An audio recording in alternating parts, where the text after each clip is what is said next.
Well, we're also talking this morning, we all know the economy. It's been in the headlines for a little while now. A coalition has actually come up with a possible solution that might help the provincial government without imposing a PST. So it is Alberta Policy Coalition for Chronic Disease Prevention, and they're saying, why not charge a tax on sugary drinks? And it could make the government $158 million a year. So it would be 50 cents per liter is what they're saying. 50 cents per liter? Yeah, wow, that's a high tax. High tax. Yeah. And they're also estimating that sales would go down by 20%.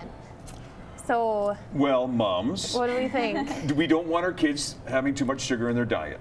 Could this be an excuse for us to say, well, my son, my daughter, the reason I'm not buying this extra bottle of pop is because there's an extra tax. I mean, is that the road we're going down? I think they actually tried this, or they tried to share this in Ontario a few years ago. They actually called it the fat tax. Yep. Yeah. And I don't think it went over very well. But, you know, you can kind of see where they're coming from, that, you know, maybe we're encouraging our kids to eat healthier while at the same time maybe helping our economy. So you can see where it has some benefits. I really encourage healthy eating, of course, but I also have 2 degrees in economics. And there's a little thing that if you push a tax on one thing and the sales go down, you're not actually going to gain a whole lot from this tax.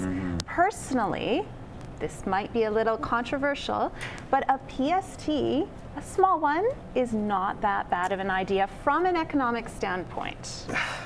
Why did we let her on set? I know, I'm sorry. We were chatting about this, was it yesterday, about the possibility of maybe adding a PST? Yeah. And everybody was up in arms. Well, I know it's not a popular opinion. I know it's very unpopular. Right. But honestly, it's a very equitable kind of tax. So is that what the government's trying to do here? Maybe trying to find other ways of getting a revenue stream? Like a red herring kind of thing? Yeah. Maybe, yeah. I wouldn't be that surprised. Yeah, so. I know what you're saying. I remember that, Tiffany, about the fat tax, and just the connotation that that word alone has. Yes, exactly. Why can't I enjoy a glass of soda? Why can't I enjoy potato chips? I mean, where does it stop? Everything in moderation. That's right. Yeah. And nobody likes to hear the word taxes anyway. Yes, exactly. So we all say no.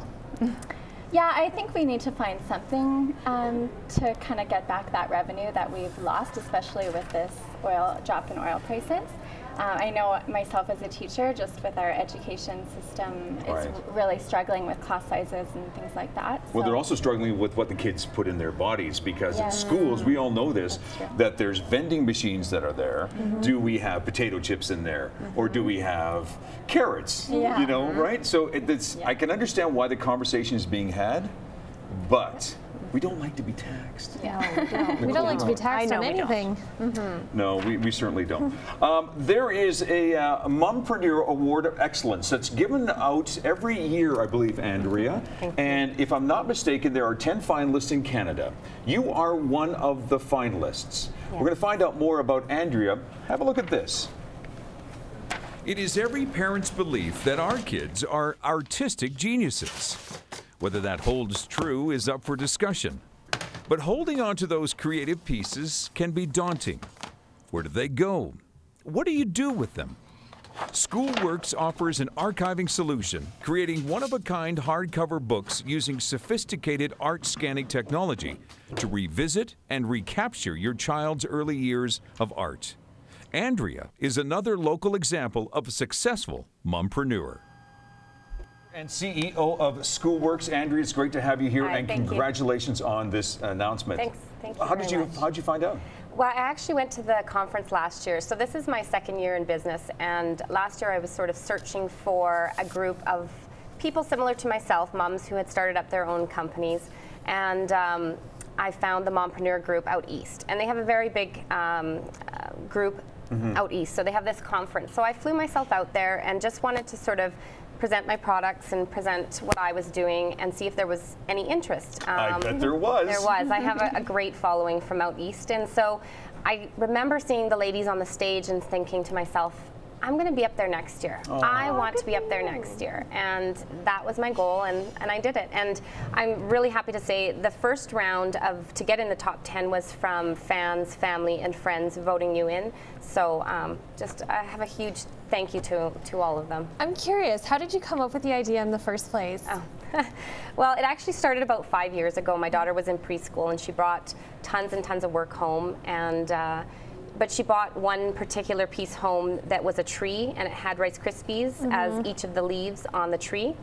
So I, at that point, knew that I never could throw anything away, but I wanted to keep it. So I started taking photographs of all her art, and that's sort of how it started. And it wasn't till a few years later that I was sort of ready to continue my own journey in business. I come from a marketing manager background, but I had put that on hold to stay home with the kids.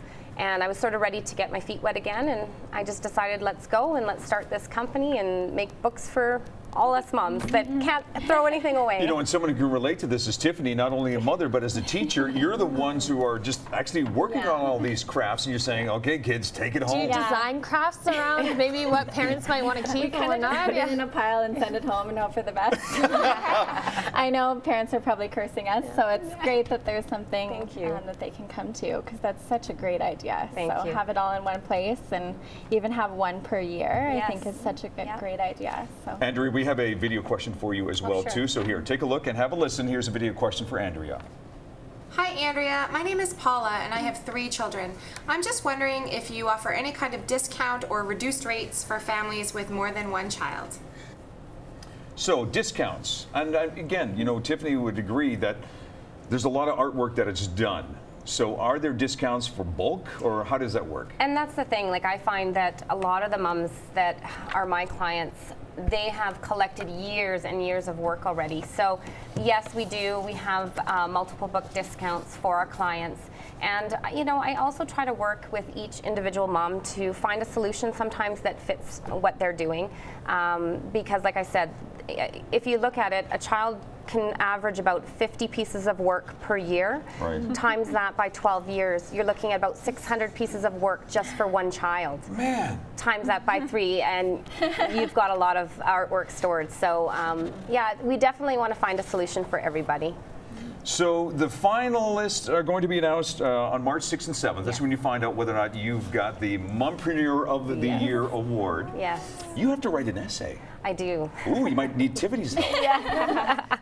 Yeah, it's a little bit more involved now because it goes to a judging panel.